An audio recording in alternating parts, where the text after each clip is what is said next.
very good indeed. The season of this time of the year, it's quite a rainy time, so it's not the sunshine, but the temperature is good. Alright. But I like it generally. The people are very positive. A lot of smiley faces. It's a different. I like it very much. It makes you, when you're in this country, it makes you feel really comfortable, really relaxed. Yeah. People are quite easygoing. Okay, they work hard. I'm not saying that, but they are easygoing. I've been doing this now quite a few years. So to be a racing driver and what I'm doing now, it is a difference. But there is similarities. It's working a lot with the media. In the racing life, it's worked with the media. And with the Johnnie Walker, with the Join the Pack campaign, we are connected a lot with the media work. And I have to say thank you for the media, how interested they are about the campaign and how positively they follow the campaign, what we are doing. And it's very challenging. It's very challenging. It's quite hard. To turn down people would think it is an easy thing, but it's not. It's quite challenging to travel around the world, different continents, and to go through the different events. Every time when you are involved in the public events, you have to push yourself to different energy levels. And it's hard work. But the positive thing about it, the message what we are sending to the public is a really good message that we never drink and drive. And we make the people awareness about the danger of drinking and driving. And joining a pact, it's again the great idea from Johnnie Walker to put people to joining the pact. That way they're giving the signature. Okay. And so far we had about 1 million. I believe in the future we have more people to joining the campaign. That way they commit themselves to never drink and drive. And I think it's fantastic.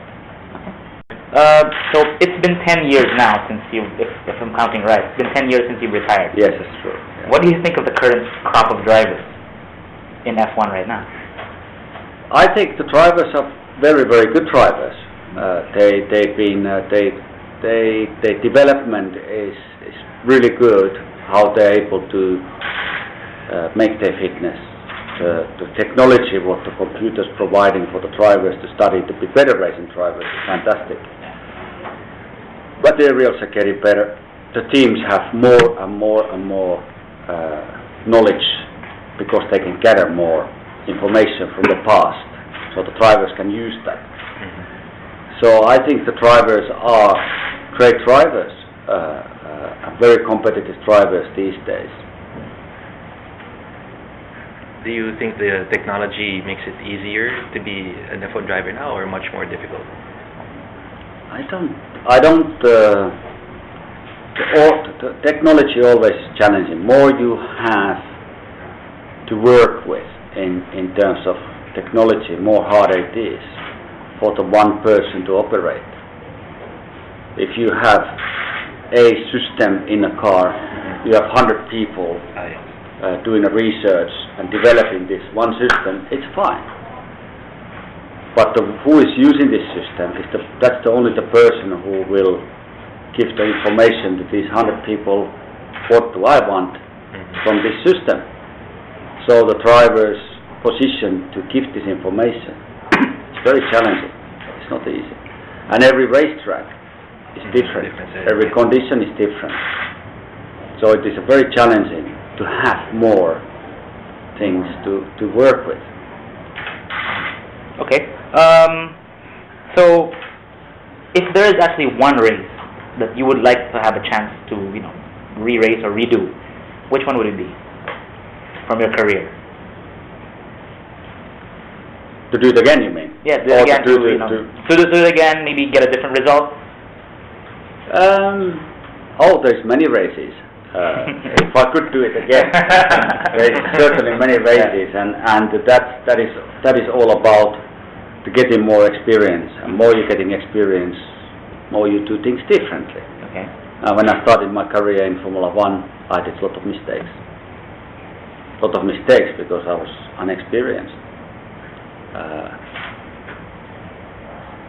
So if I would do it now, I would do not completely differently, but I would modify it. I would work in certain areas a little bit more, and certain areas a little bit less.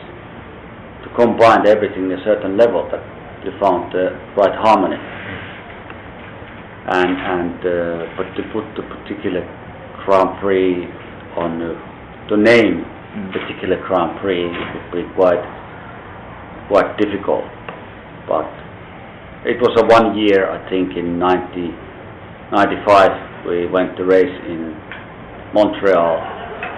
Oh, Canada. Okay. Canada, yeah, and we had quite a good pre-practice. Not fantastic. We had quite a tough year. Yeah. Qualifying was not so good, and I crashed in third or fourth corner in the race. Wow. First lap. First lap. Oh, okay. So I would do that a little differently. Yeah. Because the race is 2 hours, you know. So I had to destroy your race in the first 2 minutes, 30 seconds, yeah. So I would do things differently. Okay. We have actually a reader who sent in a question for you. You had the little accident in your first lap in your first time in a car, or so. You know, oh yeah. It goes, right? What was it that pushed you to continue and be a great racing driver and to succeed in motor racing? I think everything has certain influence of everything. It's never one thing what influences you to do something. It's a combination of many things. But that is particular. I was that time 6 years old, and I remember that like yesterday. And it was a moment when one of my first times when I sat in a go-kart and I started driving. My dad was, okay, take it easy, and I said, okay, I'll take it easy. And of course I went a little bit too aggressively in one of the corners, and I flipped the curb too hard, and I went upside down. Wow. And of course my father was running there and panicking and taking me out of the car, and I was saying, I'm okay. But I remember the expression of my father's face, how scared he was, and I immediately, it made me to realize, like, okay, these have to be a bit more careful. Think first and then act. Don't act and then you think after. So do it vice versa. Your things how you operate. And I think these things has influence of my career. For the whole career after. I'm sure it has. But like I mentioned, you have a lot of things in your life which is influencing many things. Later on in your career, you also had a really bad accident where you were. Which Grand Prix was that? Where you had a tire puncture and you were slammed into the wall. Yeah. What kept you going? What made you want to keep on going back? Well, go back to F1 after that.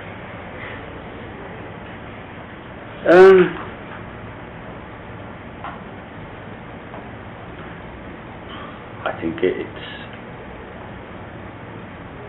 I was just committed to win and finish my mission. I was able to function, able to walk, talk. I felt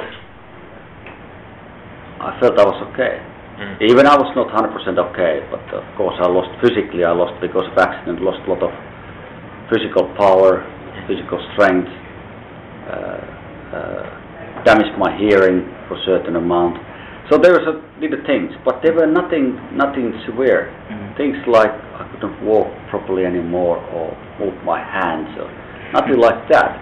So I was still, So my brain was saying to me, "Come on, Mika, go back and finish what you went to do." And that was what was driving me forward. I know I was good. I know I was talented. I knew I can win, and I was just getting on I was like climbing up the mountain, you know, and I was just getting on the top, and I knew that in my brain. I was getting more experience. I understood more about the data, more computers, the working with the people. I knew the racetracks, I knew the Formula 1 car. I understood the technology. I said, I cannot give up now, you know. You know, if I fell down the bicycle, that doesn't mean I don't want to ride a bicycle anymore, you know. Yeah. You know, step back and go flat out. Well, not flat out, you know, but, you know, think. and it maybe that accident was a similar thing what happened when I was a child. Yeah. You know, it just reminded me that we think first before you act. Okay. There's some three quick questions, simple answers. So which of your two championships was sweeter, 98 or 99? The first one. The first one. Yeah. Right. Schumacher's comeback. Yes, maybe, or pointless? Problem is both answers are wrong. Well, how would you answer that? I don't know how to answer that. Alright. I guess we'll leave it at that. And then last one, how do you actually like your Johnnie Walker serve? I like it very much. The campaign, you mean? Oh no, I mean your actual drink. Your drink. Oh, How do you actually like to have your Johnnie Walker? I like it. No, I mean like On the rocks, on the or rock. would you- Oh, how do I like it? Yeah, how do you like How it? do I like it? Yeah. On the rocks. Simple on the rock. Yeah. Alright. Thank you very much. Thank you very much. No, good. Thank you very Thank you very much much. for the privilege. Thank you very much. Nice to meet you guys. Yeah. Thanks. The whole campaign is not telling the people stop using alcohol. That's not the idea. I mean, enjoy your life. Choose the right moment. Drink responsibly. And never drink and drive.